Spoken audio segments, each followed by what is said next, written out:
Robert Cain, the former chief of police, firmly believed that maintaining an active lifestyle was essential for aging well.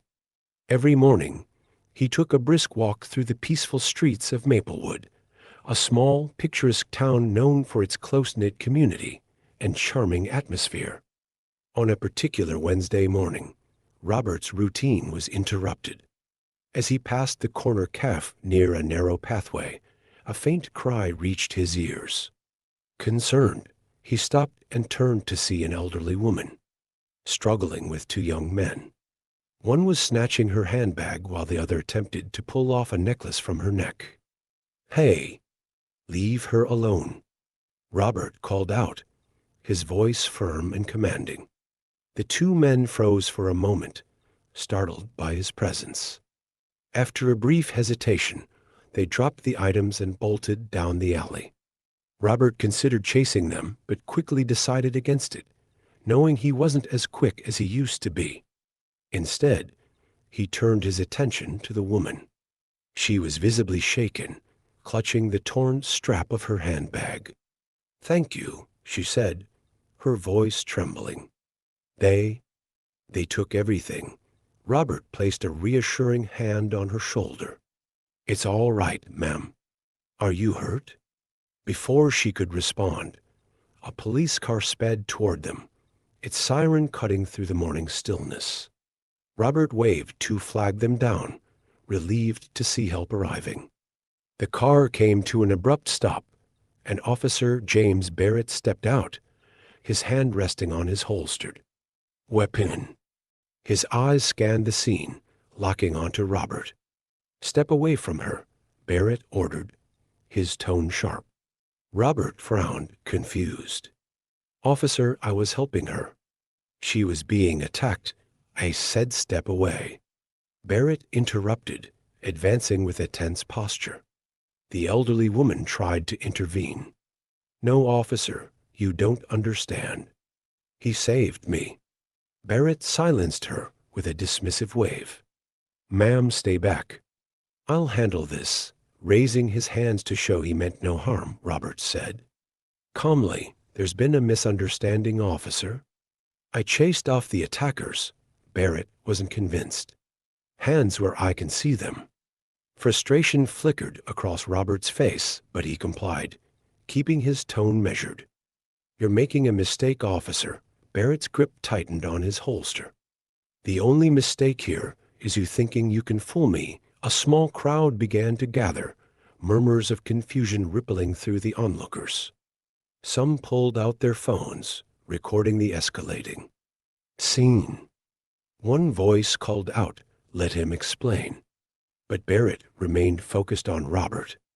"Officer, I've spent decades in law enforcement," Robert said firmly. "You're jumping to conclusions," Barrett sneered. "Yeah? And I'm supposed to believe that?" The tension was palpable. Robert moved slowly, reaching into his pocket. "Don't move," Barrett barked, drawing his gun. Robert froze. "I'm just getting my ID," he said steadily. Barrett's eyes narrowed. "No sudden moves. Carefully, Robert."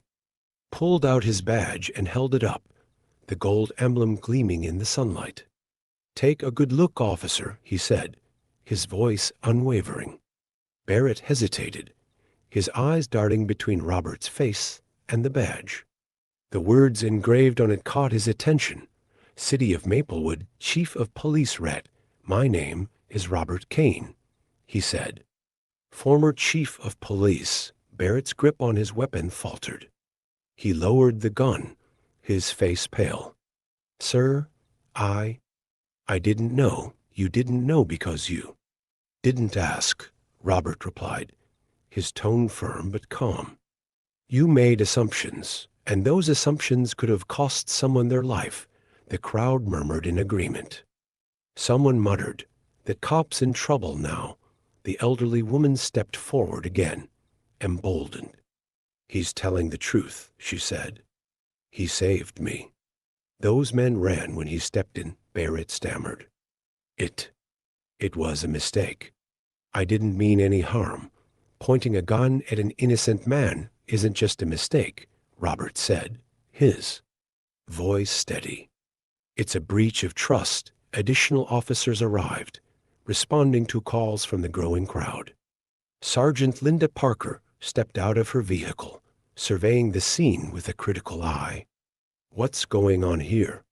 she demanded. Robert handed her his badge, calmly recounting the events. Parker listened attentively, her expression darkening as the story unfolded. "Barrett, is this true?" Parker asked sharply. Barrett nodded, his gaze fixed on the ground. "Yes, ma'am." Hand over your weapon and badge," Parker ordered. Within moments, Barrett was placed on administrative leave and escorted to a waiting vehicle. As the scene settled, Robert turned to the elderly woman. "Are you all right, ma'am?" She nodded, a faint smile breaking through her tears. "Thank you for standing up for me. And for yourself." Robert gave her a reassuring nod. "Justice isn't just about enforcing the law. It's about doing what's right." He resumed his walk, the streets of Maplewood now filled with newfound respect from those who had witnessed the incident.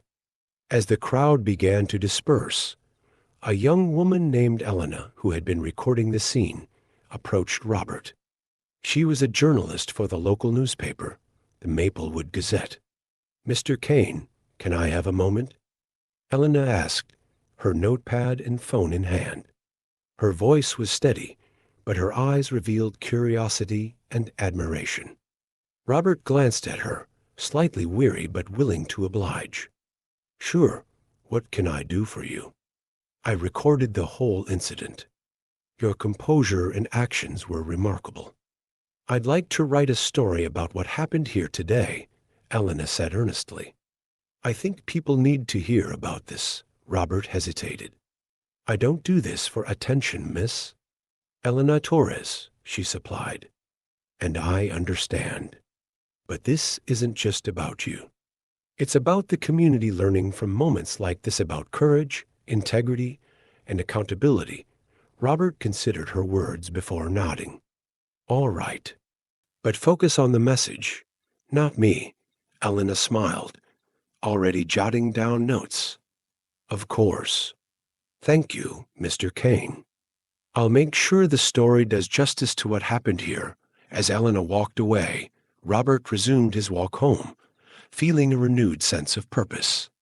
The streets of Maplewood seemed quieter now, but he knew that the events of the day would echo far beyond this peaceful town.